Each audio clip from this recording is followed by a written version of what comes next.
Good evening. I'm Patricia Vallone with a CTV News update. Topping our news tonight, at least a dozen people are hurt in a fiery explosion that rocked an apartment complex in Montgomery County this morning. Heavy smoke continued pouring out from the multi-level residential building for much of the day. Yo saqué a la señora, no, al niño, de ahí la señora salió para afuera, ya no sabía ni dónde estaba ni nada. Me imagino que la explosión la dejó aturdida. Linson Matute says after hearing a loud explosion in the 800 block of Quince Orchard Drive in Gaithersburg, he helped a woman and child escape. The burning inferno left the woman disoriented. Between the blast and an ensuing two-alarm fire, a portion of at least one apartment building was demolished. At least 12 people were injured, 2 critically. Among the injured were also 4 children. Al tiempo que vine, hubieron 4 personas que salieron. Inclusive yo les ayudé a salir, era un niño, una señora de raza morena, un señor americano y una señora hispana.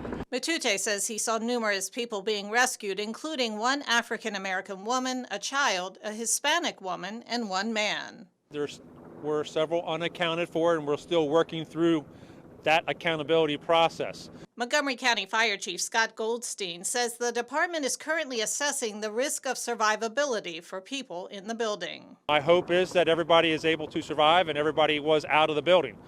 He says meantime, electricity was turned off at a nearby school and children went home early. The 3 severely damaged buildings are still unsafe to occupy. 3 other buildings will likely be able to be occupied again shortly.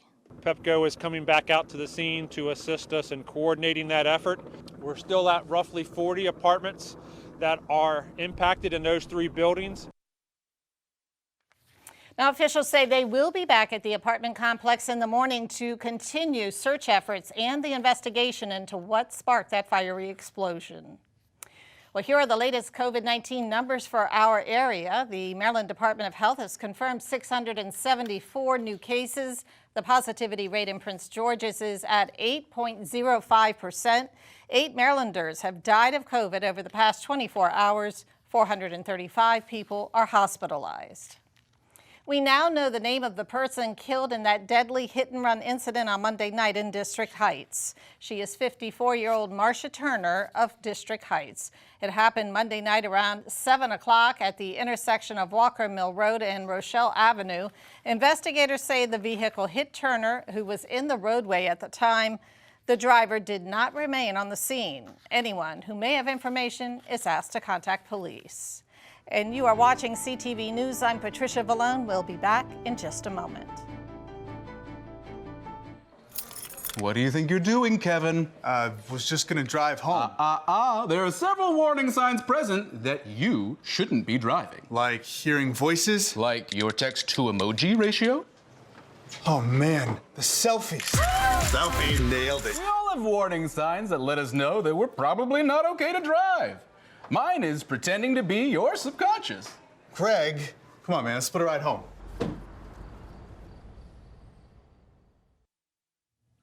Welcome back. Well, if you're eligible, get screened for lung cancer. That's a message coming from the American Lung Association. The organization came out with its 2022 State of the Lung Cancer Report for Maryland this week. The report shows that the state ranked 18th in the nation for the rate of new lung cancer cases. Officials say the state ranked 12th in the nation for survival at 26.8%. Last year, so March of 2021, the screening guidelines were changed and they were expanded so that we see more and more people who are now eligible for screening. And so as part of those guidelines, it's people age 50 to 80. They have a 20-pack history, and that can be defined as 1 pack per day for 20 years or 2 packs per day for 10 years. Or they are a current or former smoker. And to find out if you're eligible to get screened for lung cancer, you can visit the website on your screen. Well, mark your calendars. The inauguration ceremony for Governor-elect Wes Moore is set for next January. The historic ceremony will be held on Wednesday, January 18th in Annapolis. An inaugural ball will follow the big swearing-in ceremony. Moore is the first Black person to ever be elected governor of Maryland. Aruna Miller is also making history as the first South Asian person to serve as lieutenant governor. A centenarian and longtime Washingtonian who made headlines after her interaction with the Obamas went viral has died. This is Virginia McLaurin from a few years ago. According to reports, she died at her home in Montgomery County on Monday at the age of 113. You may remember that McLaurin met the Obamas at the White House back in February of 2016. At the time, she was attending a Black History Month celebration. The long-awaited NASA moon rocket finally takes flight. The 322-foot-tall rocket called Orion launched from Florida early this morning. The capsule will go on a 25-day journey around the moon and back. This test flight is part of NASA's Artemis program, and if all goes well, the space agency wants to send the first woman and person of color to the moon by 2025. With Thanksgiving just around the corner, many people have started gathering for their big items for the big feast. And this is Shonuff Turkey Farm in Fulton. For years, this farm has served generations of fresh turkey for lovers. Thanksgiving through Christmas is the busy season for Shonuff. Customers, many of whom have been coming to the farm for generations, have already started picking up their birds. How have things changed over the years? Dramatically. So in the old days, a lot less mechanization, a lot more labor intensive. It still is a very labor intensive job, but we've tried to mechanize and make things easier on the labor force and just technology. Technology's changed. And Shonuff has been around since the 1930s. We'll have more on the operation tomorrow. Still to come here on CTV News tonight, we are talking Maryland Terrapins. Stay tuned.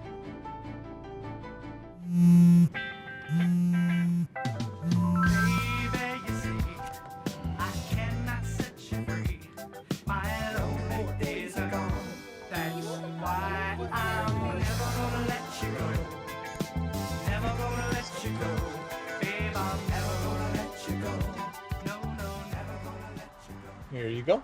Thank you. Thank you.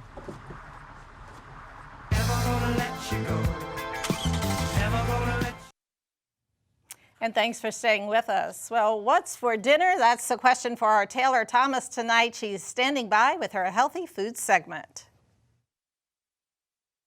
Thanks. Well, we're back in the CTV kitchen for What's for Dinner. Joining us today, we have a mother, a wife, a daughter, and a healthy cooker, and we are so glad to have her on the show. Her name is Shanae, and she's with the Shanae Life. Thanks for joining us. Thank you so much for having me. Listen, how did you get into food for life?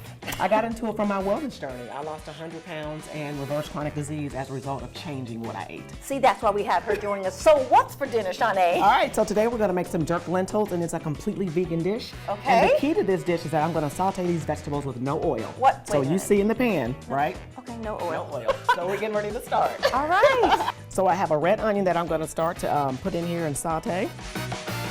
Now, do you do anything for kids? I do, absolutely. I have 3 kids, twin boys and a 15-year-old, and so they are always in the kitchen with me.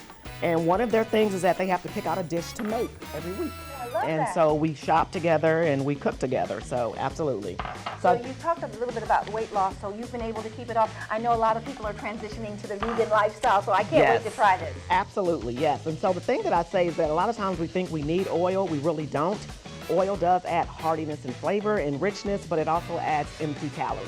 Okay. And that's one thing that we want to avoid if we can. All right. And I do have water here, so if you notice vegetables start to stick, you just add a little water and you keep it moving. But you do not need the oil. Now on your website, you give a lot of tips and recipes you have right here on your website. Absolutely, I do. So they can always go to the Shanae Life and just enjoy going through my recipe box. That's where I keep all the recipes. Now how long does this take for your prepare? This takes a couple of minutes for these to saute. And once it gets a little soft, about 2 minutes, I'm going to add the rest of the ingredients, which are tomatoes, the lentils, because this is a jerk lentils dish. I have homemade jerk seasoning that I made myself, and then some vegetable broth. You let that cook. So let's add everything else. So I'm not going to add the jerk seasoning. So if you're someone who likes to be really creative, you can make your own jerk seasoning at home, or you can use a store-bought version, but it uses a lot of common spices that we have. I always say to show your dishes, to show your spices some love. because it is a great way to add flavor without adding tons of salt, oil, and sugar. Look at this. Yep. Okay, so what else do we add? All right, so now we're gonna add the lentils. All right, just gonna put them in there just like that.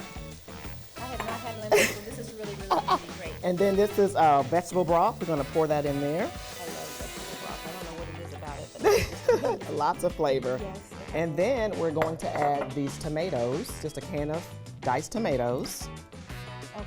And then the last thing we're gonna add is a little bit of maple syrup. And what that does is help to cut the acidity of the tomatoes a little bit. Okay. And so we're gonna bring this up to a boil.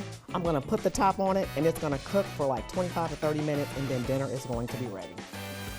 Oh my goodness, look at that. All right, so just a little bit more vegetable. Yeah, just a little bit more oil. vegetable broth. Yep, exactly. So we have the jerk lentils. I'm Okay. just gonna plate this. And then I also did some sauteed kale to go with that. Oh, you can't go wrong with No, that. you can't go wrong with that. Got that there. All right. My first experience with lentil. Wonderful. You can get a copy of this recipe, learn more about Shawnee at theshawnelife.com.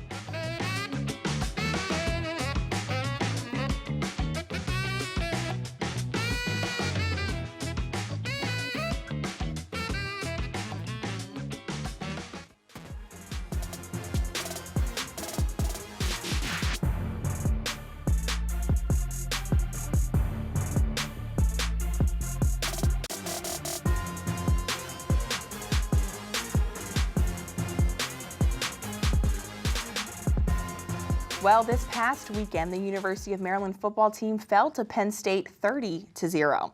Maryland has now lost 7 of 9 games against Penn State since joining the Big Ten Conference. And in last Saturday's loss, the Terps were just flat out dominated by Penn State. But despite the loss, head coach Mike Loxley says this team is still moving in a positive direction. And here's where I saw growth in our team. And this is, to me, when we say we don't lose, we learn. When I opened up the floor to our team yesterday to ask, where are we? A simple question, where are we? The ones that I'm sure you guys want to ask. What I got and what I saw was that the culture of this team is heading in the direction that we wanted to head into, because I saw a lot of kids stand up and take accountability for their play. You know, this is the time when you lose games like we've lost the last couple of weeks, that's where finger pointing starts, blaming starts happening, and I see none of that in this program.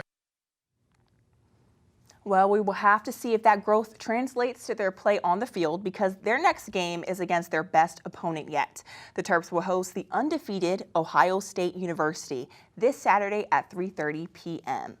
Now, the Washington Wizards are looking to get their 5th win in a row tonight as they face off against the Oklahoma City Thunder.